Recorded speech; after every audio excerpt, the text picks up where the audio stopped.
Everything you know about Arrangement View is wrong. And in this video, I want to share 5 false beliefs that I once believed about Arrangement View that once I understand the truth, unlock the ability and open my eyes to the efficiency, the flexibility, and stability of running tracks in Arrangement View. So for this past week, I have been building and formatting sets in Ableton Live, preparing for a live TV special that I am recording with a friend of mine, running playback for that. And as I've been formatting these songs and getting them ready in Arrangement View, I'm reminded of the fact that what I'm doing for this show could not be done in any other way. Arrangement View is the best way to do this. But even more than that, it's taken me back in time to when I first started running tracks in Session View. I was very stuck in my ways. I knew the exact right way to do it. No one could tell me that there was a better way. And I never tried running tracks in Arrangement View. And I would spend tons and tons of time to take my songs from Arrangement View, chop them up to put them in Session View. And I was super excited when I discovered follow actions, because follow actions allowed me to have one scene go automatically to the next scene. But finally, one day I realized, wait, some of these things that I believed about Arrangement View maybe aren't true. And so I started to investigate and I started to learn the truth about Arrangement View. And once I learned that truth, I never looked back. Like the flexibility that I have, the freedom I have, and most importantly, the efficiency I have, I cannot get in Session View. So in this video, let's talk about those 5 false beliefs that I had that I think you likely have about Arrangement View. And let's talk about the truth, because once you get this, it's going to change your life. Okay, so number 1, the first false belief I had about Arrangement View was that Session View was for live performance and Arrangement View was for recording. Now I should start all the way at the beginning. If you're brand new to Ableton Live, once you open Ableton Live, it opens in Session View. If you press Tab, it takes you over to Arrangement View. Session View is this vertical view. Arrangement View is our view that runs left to right. And the way most of us that are Ableton Live certified trainers or people that teach Ableton Live started learning and understanding Ableton Live is that this view is for recording. It looks just like any other DAW you're normally used to working with. And this view is for live performance. In fact, that's how I used to teach Ableton Live. Before I was an Ableton Live certified trainer, that's how I taught Ableton Live. When I became an Ableton Live certified trainer, that's how I taught Ableton Live. But that's a short-sighted approach. That is an approach that is built from someone who's solely creating music on their computer for electronic music and performing music in a certain way, in a certain context. And as I talk about often on this channel, context is king. The most important thing is understanding the context you're working in.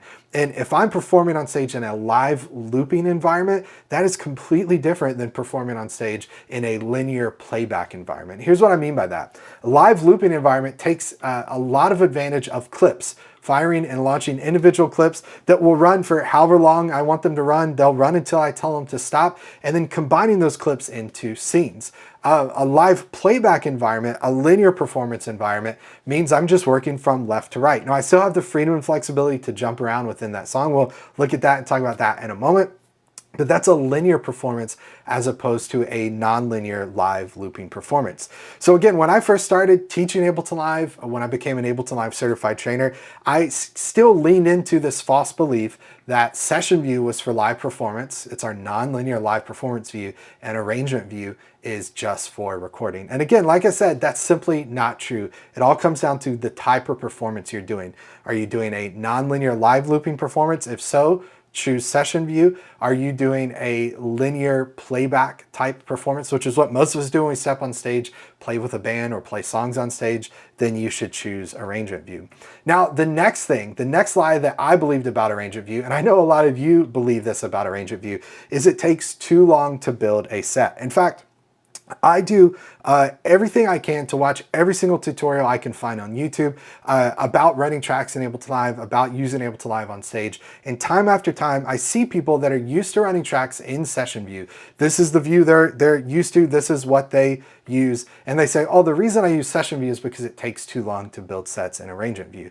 Well, I have to say that's just simply not true. As long as you're formatting your songs the proper way, as long as you understand how Arrangement View works and you understand how to build a set, in arrangement view, it's going to take you, I think, less time to build a set in arrangement view than it does in session view. And in fact, if you want to kind of hold my feet to the fire to see if this is actually true, click the link in the description of this video where I build a set of, I believe, 4 or 5 songs in arrangement view in less than 5 minutes to show you all the freedom and flexibility you have. And again, yeah, it's going to take longer if you don't know what you're doing, and it's going to take longer if you don't have a process or you don't have a plan.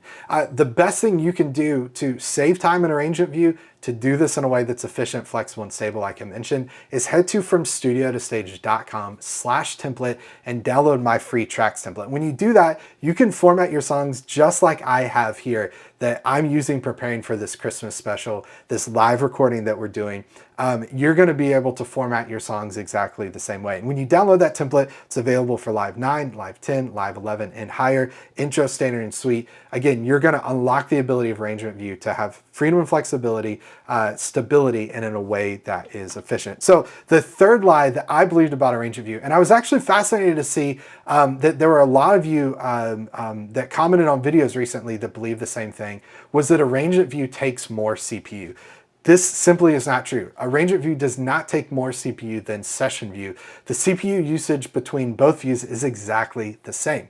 If I drag a piece of audio into arrangement view and I press play, and I drag a piece of audio, that same piece of audio into session view and press play, the CPU usage is identical. Now I know you probably don't believe me, so let's actually try this out. So let's go to this set here. I've got the audio turned off just so that you can see this. When I press play, you'll look up here, you'll see we're at about 2% CPU in Ableton Live and arrangement view. Now let's jump around a little bit, see if we can tax our CPU. We got up to 3%.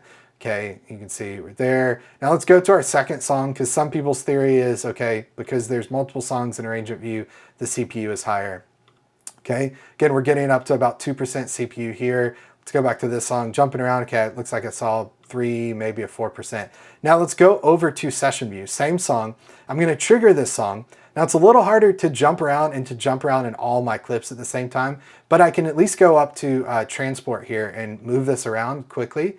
All right, so you can see we're still at about 3% as I'm clicking and dragging around here.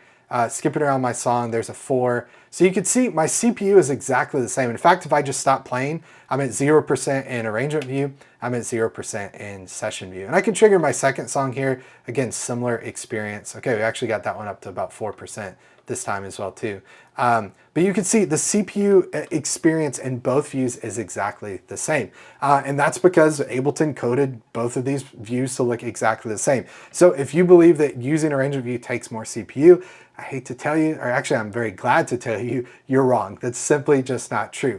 Running tracks in arrangement view, I found, is actually a more efficient way, and I think a better way to run tracks in the long run, because it allows you to build a set individually for your songs and bring your songs together and build sets per each time you play, as opposed to what a lot of people do in session view, which is just drag songs in, drag songs in, drag songs in, and build a master set of songs that clogs up their computer. So the truth, arrangement view does not take more CPU than session view. They use the exact same amount of CPU. But if you're programming a song in a really highly, wildly inefficient way, either in arrangement view or session view, you're gonna have problems. So again, you wanna do it in a way that's stable, efficient, flexible. I think the best way to do that, from FromStudioToStage.com/template, and download my template. Now, number 4, false belief that people have about arrangement view is that you just simply can't have freedom and flexibility when it comes to using tracks in arrangement view.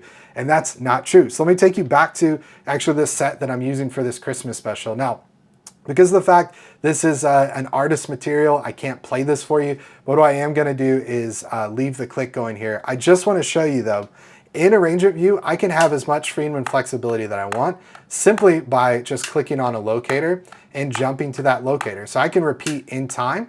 I can jump to any section of my song, as you can see here. All right, so I'm jumping forward, I'm jumping back. I can even change my tempo. I could slow my song down, like have a retard mid-song, whatever I want to do. And I can have all the freedom and flexibility I want. But that leads me to belief number 5, which ties into this, which is, but Will, you could just use follow actions. And this is something I hear from people all the time, which is, Will, you have this song in arrangement view. You could do everything you just did by having that song play through and jump around to sections by adding follow actions. But that's actually not true. Now, well, I guess it's partially true. You could use follow actions if you wanted, but it's going to take you way more time than it does for me in arrangement view. Here's what I mean. In arrangement view, let's actually start over, right? I'm going to delete all these locators here from this song. I spent all this precious time formatting this song for this setup. And now what you can see here is all I have left is this markers track that tells me what my song sections are. Well, what I've done beforehand is I've mapped this set button for locators, and I can go here and just press A, and I'm going to add locators to my song. So let's add a locator here, here, here, here, here, here, here, here, and then I think we got a couple more sections and then we're done, okay? So I've added locators throughout my song. Again, as a reminder, I can jump back to any part of my song. I can navigate my song easily. Now, if I'm using follow actions and doing this in session view, it's actually helpful to add locators to that as well too, so you can see it. And then what you need to do is select all your song sections that you want. Go up here, you can do capture and insert scene to send that over to a scene. And then we end up with each of those sections of our song as individual scenes. That's really nice because I could jump around and toggle. Again, I could set that to loop and all of those would repeat. But here's the problem, is in arrangement view, if I want to play my whole song all the way through, what do? I just press play and my song plays from the left to the right, right? Which is, you're like, well, duh, well, that's what we do. It's linear, right? But let's look at session view. If I take session view and I chop up my song into all these individual song sections, in order to get those to play and to go from one to the next, I have to use follow actions. And again, that's that term that I used before, this false belief that people say, well, you can just use follow actions and session view will work exactly like arrangement view. Well, yes, you could use follow actions. You could do math. I'm not very smart. I don't like doing math, but you could do math to go, okay, after 4 measures, jump to this scene. After 4 measures here, jump to that scene. But this starts to really break down when you start to use content like this that I'm doing for this show that has a lot of time signature changes, has a lot of tempo changes, even more importantly, where I have a verse, I have a chorus, and going from that verse into that chorus, I have a tempo change where it slowly retards down and then drops into a new tempo. Those are not possible to do in session view. You could use the IEC driver, you could attach it to the click, you could kind of try to hack that to slow that down. Time signature changes are pretty easy in session view, but you are going to spend double, if not 4 times the amount of time to try to make session view work when arrangement view is going to work just perfectly fine. And why is it going to work perfectly fine? Because it's not created for recording, it's created for linear performance. And again, stepping on stage with a song is a linear performance. I'm going from left to right, intro to last chorus to my outro, right? And within that though, I have the ability and the flexibility to repeat, to jump around very easily, and I don't have to chop my song into sections, and I don't have to do math to get it to play all the way through. So if this is a brand new concept for you, you've never run tracks in arrangement view before, again, I want to encourage you to head to fromstudio2stage.com/template. The absolute best thing you can do is download my free track template and start formatting your songs with that template and start building your sets that way. And when you do that, again, you're going to be able to build sets in less than 5 minutes, and you'll have all the flexibility, freedom, stability, and again, most importantly, efficiency that you'll ever have with running tracks. And if you've never done this before, if you've never tried it in arrangement view, sure, keep running tracks in session if you want, but I would encourage you, as we start to wrap up 2022, try it. Because I was really stubborn and no one could tell me otherwise when I was running tracks in session view, the way I was running tracks in session view, and I was running into issues and I was having a lot of problems. And then one day I thought, maybe I should try this. And as soon as I did, like I said, I've never looked back. Now, the other most important thing you could do after you download the template is to subscribe to this channel, enable the bell icon, because I post a brand new tutorial every single day. So if this is something you're interested in, I have a video for you every single day where I'll show you how to format songs, build sets, use Ableton Live in a way that's efficient, flexible, stable. Thanks so much for watching this tutorial. We'll see you tomorrow, the day after that, and the day after that. Take care, everybody. Bye.